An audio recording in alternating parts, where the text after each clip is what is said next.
உங்கள் தந்தி1 தொலைக்காட்சியில் தினமும் ஒரு சர்ப்ரைஸ் மாலை 6 முதல் 7 மணி வரை காணத் தவறாதீர்கள். சிதம்பரம் நடராஜர் கோவிலில் ஆனி திருமஞ்சன தரிசன விழா வெகு விமரிசையாக நடைபெற்று வருகிறது. முதலில் அது தொடர்பான காட்சிகளை பார்ப்போம்.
இதுகுறித்த கூடுதல் தகவல்களை எமது செய்தியாளர் கண்ணதாசன் வழங்க கேட்போம். கண்ணதாசன், வணக்கம். கோலாகலமாக நடைபெற்று வரக்கூடிய ஆனி திருமஞ்சன விழாவை முன்னிட்டு பக்தர்களுடைய தரிசனத்திற்காக செய்யப்பட்டிருக்கும் சிறப்பு ஏற்பாடுகள் என்ன?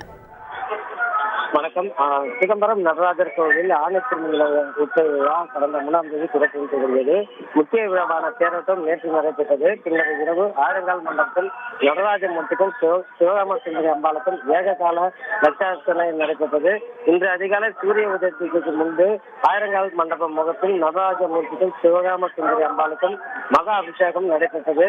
அதாவது பால், தேன், விபூதி, பஞ்சாமிர்தம், இளநீர், சந்தனம் உள்ளிட்ட வாசனை பொருட்கள் குடங்குடமாக சுவாமிக்கு அபிஷேகம் செய்யப்பட்டது. அந்த அபிஷேகத்தில் திரளான பக்தர்கள் பங்கேற்றனர். காலை 6 மணி முதல் 10 மணி வரை ஆயிரங்கால் மண்டபத்தில் நடராஜ மூர்த்திக்கும் சிவகாம சுந்தரி அம்பாளுக்கும் திருவாரூரான அலங்காரமும் சிறப்பு அர்ச்சனைகளும் செய்யப்பட்டன. திருச்சபை உற்சவம் ஆச்சாரியால் ரகசிய பூஜை நடத்தப்பட்டது.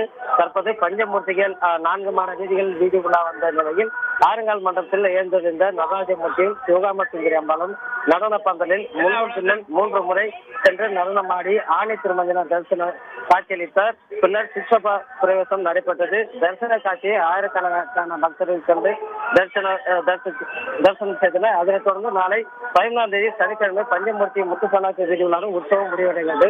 பாதுகாப்பு பணியில் கடலூர் மாவட்ட காவல் கண்காணிப்பாளர் ராஜாராம் மேற்பார்வையை சிதம்பரம் ரகுபதி தலைமையில் 1200 போலீசார் பாதுகாப்பு பணியில் ஈடுபட்டு வருகின்றனர். மேலும் குற்றப்பிரிவு போலீசார் எந்த ஒரு அசம்பாவிதங்கள் நடைபெறாமல் இருக்கும் வகையில் பாதுகாப்பு பணியில் ஈடுபட்டனர். சிதம்பரம் நகராட்சி சார்பில் கோவில் வளாகத்தில் குடிநீர் வசதி, கழிப்பறை வசதி செய்யப்பட்டுள்ளது குறிப்பிடத்தக்கது. தகவல்களுக்கு நன்றி கண்ணதாசன். உங்கள் தந்தி1 தொலைக்காட்சியில் தினமும் ஒரு சர்ப்ரைஸ் மாலை 6 முதல் 7 மணி வரை காணத் தவறாதீர்கள்.